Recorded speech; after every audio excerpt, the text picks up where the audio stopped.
Okay, so now we're going to be discussing lip shape. So, in this lip shape chart, we have a large selection of options to choose from. These different lip shapes are going to reflect personality traits or character traits in you. As previously mentioned, the choices when it comes to these lip shapes aren't really that great. It's a very simple chart, a very simple physiognomy check.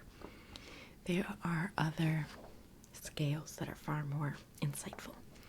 But for now, we shall remain faithful and loyal and committed to this chart until it is done. So, let us first start with the very top. Actually, before we begin, I'm going to be taking some measurements of your lips. I'm going to be taking measurements of its width, and I'm also going to be taking measurements of each lip and seeing how thick it is. Okay? So stay still for me. I'm just going to take just a quick little measurement of the width of your lips like this, as such. Okay? Perfect. That's from one corner, then perfect. Okay. And then could you part your lip for me, please? Part your lips. Okay, perfect. Thank you. I'm just going to take the measurement of this lip right here. Okay. Your bottom lip seems to be larger than your top lip. Okay. And your top lip is a bit on the thinner side. Your bottom lip is full. Not too full. It's kind of like medium. But your top lip is a bit more on the thin side. Not completely non-existent, but it's on the thinner side. So as you get older, it'll probably start to disappear. So, and then if you have like a non-existent lip or a very, very thin top lip now, as you get older, it's gonna be one of those type of lips where it's like, it almost looks like the philtrum has kind of like folded in. It's interesting to see how the face changes with age. So, your lip shape, from what I can determine, is more along these lines. These are called the noticeable lips. Right here. Your top lip is a little bit thinner than your bottom lip. These lips are considered attractive. However, what I don't like about this chart is that it doesn't mention like downturned lips or wide lips where the corners of the lips exceed further beyond the pupils, which typically indicates someone who's a bit more vocal, someone who's a bit more extroverted, perhaps even eccentric or boisterous. People whose mouths tend to be smaller, a little bit shorter than your pupil, so those people tend to have those sort of like cherry plum lips, which is very desirable in Japan and I think South Korea. Those type of people typically have a more introverted, quiet disposition, but we'll go with this chart even though I'm highly dissatisfied with it and I have many critiques.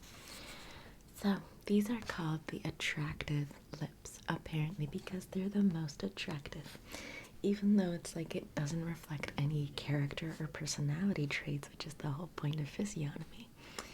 Now, up here we have full lips as well. We have a full bottom lip with the top lip being a little bit thinner but still full. These are called professional lips, which once again I have to bring criticism to because I'm like, they're not. These type of lips indicate someone who is experienced and very tolerant. These are normal lips, so lips that are pretty much balanced between the top lip and the bottom lip. These are considered just ordinary NPC, kind of like normie lips. These lips are very prominent. These are like the type of lips that you almost assume someone got punched in the face and then their lips just completely swole up, or they lost a fight to like a bee, or like they decided to make out with a beehive and it started stinging their lips. These prominent lips indicate someone who is successful and commanding. Wow, you go get it, girl. Then these are experienced lips. They look a bit disgruntled. The corners of the lips look like they're wider than the pupils, but obviously there's no indication because they won't give you any indication. They also look a little bit downturned with a little negative indent right here in the cupid's tip, but then they have a positive tilt upwards in that direction. These lips are joyful and experienced. Can't you feel the joy from these lips? The next lips we have, or the next set of lips that we have, are the thoughtful lips. These lips look like Mae West's lips. They have sort of like an indent here, a little cupid's kiss or a cupid's bow, even though the cupid's bow is right there. And then they're full here, but there's a small indent, and they're full on top. They kind of like blend together very well. These lips are observant and reserved. Then we have the complacent lips. These lips are in a smile. They look quite wide, so they look like they extend beyond the pupil. And then they're smiling, so they're showing their full set of teeth right here. So these teeth, or these lips, are satisfied and self-made. Then we have the extroverted lips. The extroverted lips look kind of like unsure of themselves. They look a bit confused, kind of like smiling but unsure of what they're smiling at.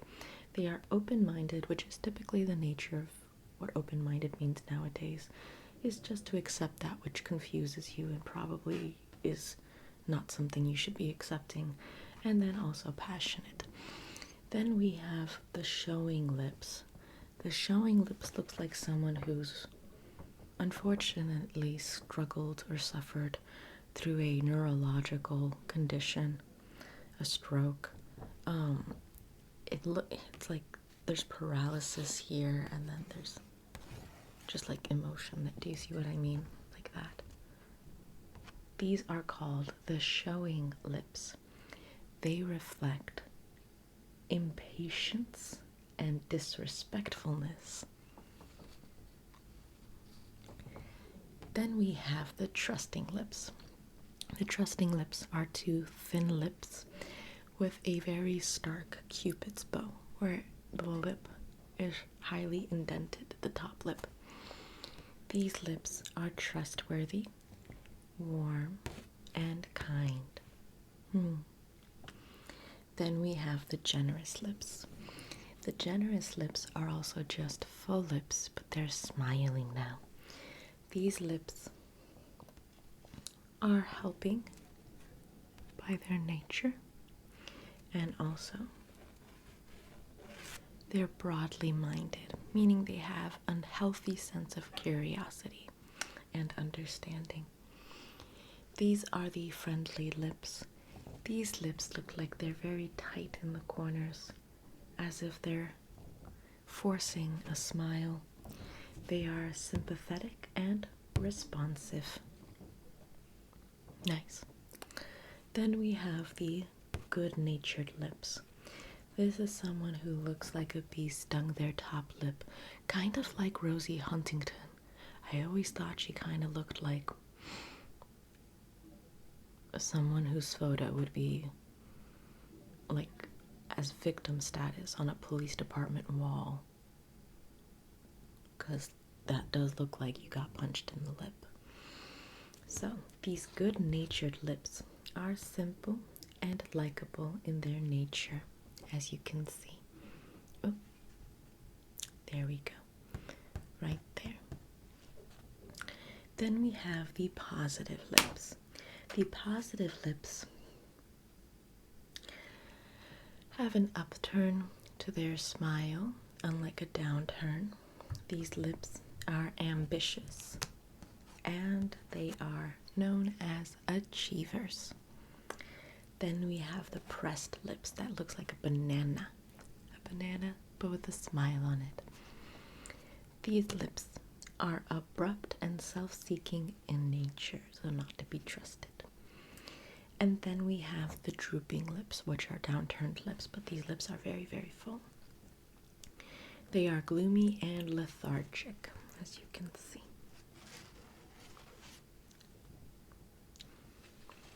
So, this pretty much finalizes the simple physiognomy check for this session. I will not burden you any longer with this chart or these series of charts, for they burden me too.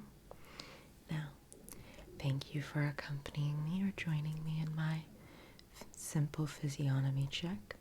I hope you thoroughly enjoyed, and